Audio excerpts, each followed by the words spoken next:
Really, it took me a long time to make this video because for me,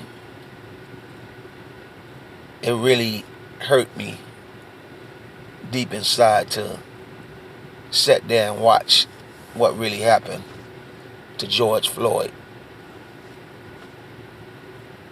Um, what a lot of people don't understand, the reason why people are so upset and decided to go out and protest the way they did, because this was something that people never really seen in their life. And it pretty much did something to a lot of people internally. I understand what they mean by sometimes when people see certain things, it does something to them and they need counseling and all kind of things. But I felt like the whole world needed counseling, needed a therapist, because that was the most heinous thing that could ever happen in front of everybody. Because whenever you look at that guy's face, the officer, it's like he didn't care that he was doing that. It's like he knew that he had the power to do anything and there was nothing no one could do. Growing up, I would always say, and me and my friends would say that, man, I couldn't have been born back in the days when they was hanging people, when they was beating people and lynching people and all that, and the way they was doing blacks back then. Man, we couldn't have been born back there because we wouldn't allow that. This is what we grew up saying. But as a black community, we have been allowing that for years, for 401 years to be exact. I went back and I went to Google and I Googled when was the first slave brought to America, and it said 1619. So and it's 2020 now. So when I did the math, it was 401 years. That's a long time to go through things like this. So now I understand how my ancestor felt when they had to watch someone be lynched and they couldn't do nothing. I'm talking about they literally couldn't do nothing at all. And that's exactly how America felt that day, sitting there watching that modern day lynching. We had to watch for 8 minutes and something a man knee on top of another man, and he literally killed this man in front of us.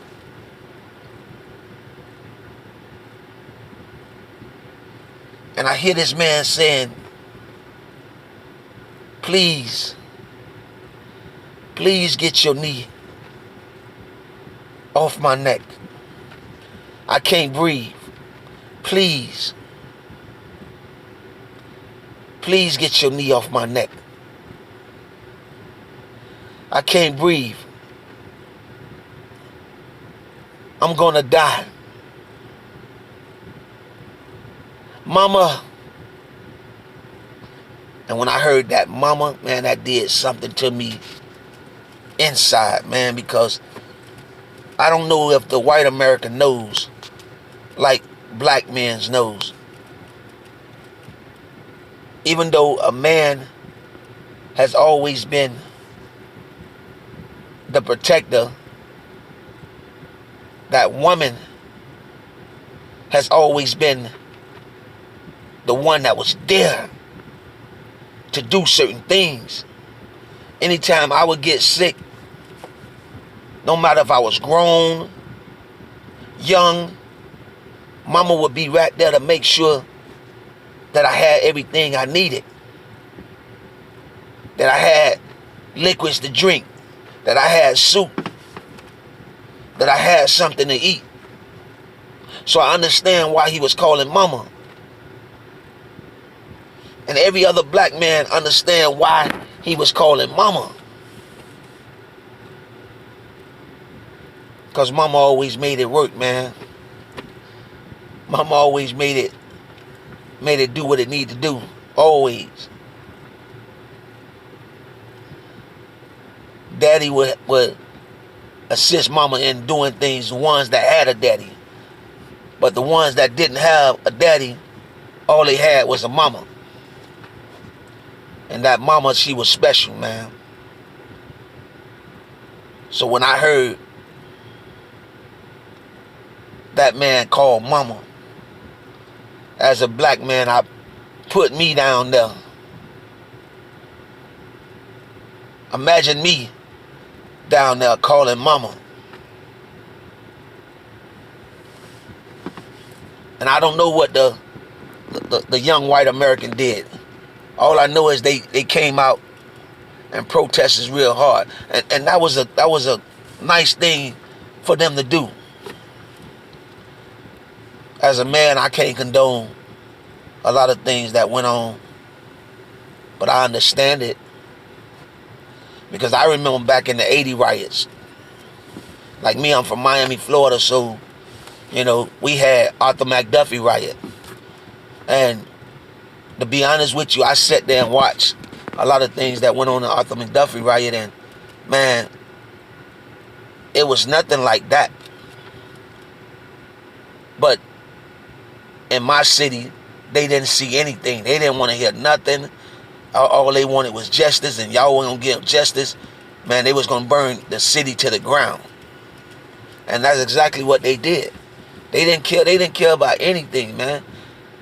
You know, they destroyed everything that was around them. And to be honest with you, the people that was good for the community, the white people that was good for the community, man, even they couldn't come into the community because they didn't care who you was back then. So a lot of things changed, and I'm really proud, you know, of what went on and the way they did protest. You know, that it wasn't no people out there getting hurt, you know, like that. And that was nice, man. That was really nice. So, but we, as the older people, we got to understand what this new generation is going through, man. And there has been a lot of changes made, and I really respect it. You know, I hats off to the young people, man. Because at the end of the day, when we gone, y'all gonna be the next generation to run this, to rule this. And y'all have to get it right. Because for 401 years, we haven't got it right. And that's the black Americans and the white Americans. We haven't got it right. And it's not just about America, it's around the country. Everywhere around the country that racism exists. We haven't got it right. The young people want to get it right. The young people won't change.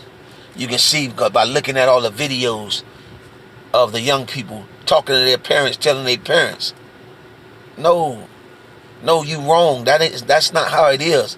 And I have nothing but respect for the young white Americans that's doing that with their parents.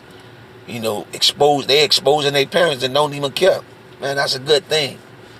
Because that's what you do to racism. You have to expose racism for change. You have to expose it for change.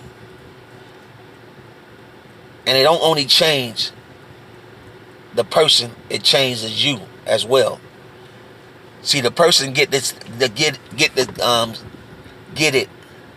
firsthand. Like all the people that's calling police on black people. And the way people are going at them so hard. Now, they have to look at things different. They have to look at it different. And that's why I say it's real important to expose that racism. Even if it's in a black person, a Cuban person, Spanish person, white person, Haitian person, it doesn't matter. The racism have to be exposed in anyone. But man, it's really time for us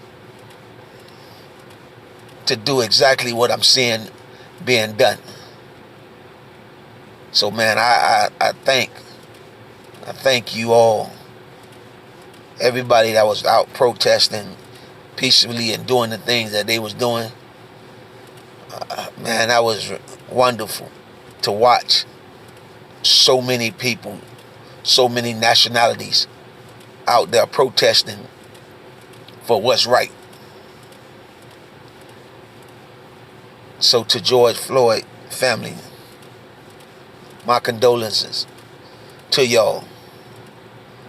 But all I can say is, man, God has a purpose for everything and for everyone. And because of what happened to George Floyd, I just see a change. And he is one of the people that God used it for the change.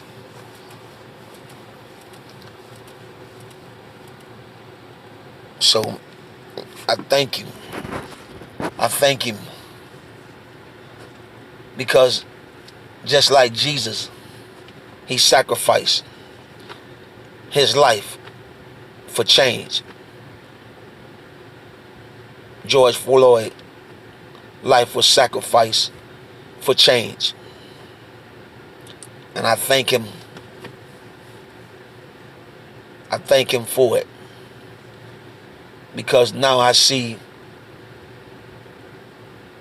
that change has been waking up. Has been woke up.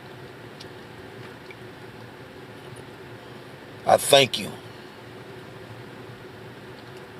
I thank you for your sacrifice.